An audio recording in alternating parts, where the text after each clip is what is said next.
بسم اللہ الرحمن الرحیم ایاک نعبد و ایاک نستعین۔ بروج سورہ ہجر کی آیت نمبر 16 کافی عرصہ تک میرے دماغ میں معلق رہی۔ اس کا ترجمہ ہے اور رکھ دیے ہم نے آسمان میں بروج اور خوبصورت بنا دیا اسے دیکھنے والوں کے لیے۔ لیکن کون سے برج؟ میں نے اکثر لوگوں سے یہ سوال پوچھا، لیکن کوئی ستارے کہہ کے ٹال دیتا، کوئی کیا اور کوئی کیا۔ دسمبر 1990 میں ایک بہت بڑی دوربین خلا میں لانچ کی گئی جس کا نام ہبل اسپیس ٹیلیسکوپ رکھا گیا، اور اس کا کام خلا کے دور دراز علاقوں کی تصویر لینا تھا۔ 1995 میں اس ٹیلیسکوپ کو خلا کے ایک ایسے ویران ایریا میں مرکوز کیا گیا جسے سرپینس کہتے ہیں۔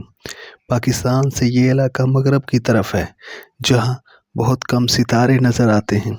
1 اپریل 1995 کو ہبل نے ایک تصویر کھینچی اور اس تصویر نے کائنات کی 10 خوبصورت ترین تصاویر میں شامل کیا۔ در حقیقت یہ تصویر اس قدر خوبصورت تھی کہ اسے 2011 اور پھر 2014 میں دوبارہ نئے کیمروں سے کھینچا گیا۔ اس تصویر میں 3 بلند و بالا ستون نظر آ رہے ہیں، اس قدر بلند کہ روشنی اپنی تیز ترین رفتار کے باوجود ان کی بنیاد سے ان کی بلندی تک پہنچنے میں 5 سال لیتی ہے، اور ہم سے اس قدر دور کہ وہی روشنی ہم تک پہنچنے میں 7000 سال لے لیتی ہے۔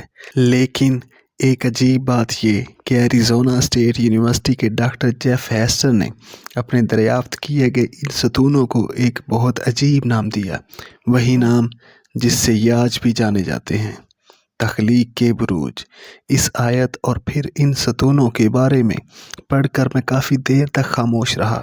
قرآن کے بالکل وہی الفاظ جو کتنی صدیوں بعد آج ایریزونا اسٹیٹ یونیورسٹی میں گونج رہے ہیں، زینت کے وہی قرآنی الفاظ جو بڑے بڑے سائنٹیفک جریدوں میں کائنات کی 10 مزین ترین چیزوں کے نام سے چھپ رہے ہیں۔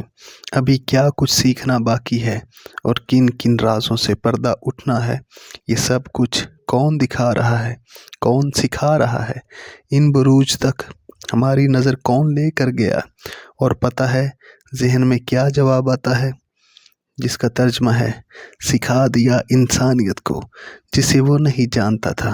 سورہ علق۔